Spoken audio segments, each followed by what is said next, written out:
पाकिस्तान के सैनिक आए तो उसने राइफल मेरी सीने की तरफ तानी। जब उसने गोली चलाई तो यहाँ पे पर्स में 5-5 रुपए के कुछ सिक्के भी थे। जब गोली जाकर के सिक्कों पे टकराई तो मुझे भी आभास हुआ कि तो मर गया हूँ। पाकिस्तान का दूसरा सैनिक आया, उसने आकर के मेरा AK-47 उठाया और वापस मुड़ा तो उसका पैर मेरे पैर से टकराया हो।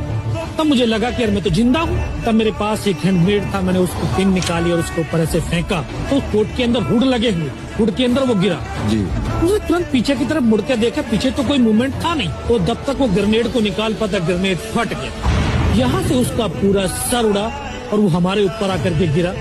तो पाकिस्तान के दूसरे सैनिक तो उनमें खलबली मची कि से कोई जिंदा है, कुछ बोले जिंदा नहीं, नीचे से रिइंफोर्समेंट आ गई। तो उनमें खलबली मची। मेरा पास वही एक मौका था, मैं दोनों हाथों से उसके राइफल को उठाने की कोशिश करी। ये हाथ हिला नहीं, एक हाथ से राइफल उठाई, वहां से ब्रस्ट फायरिंग किया।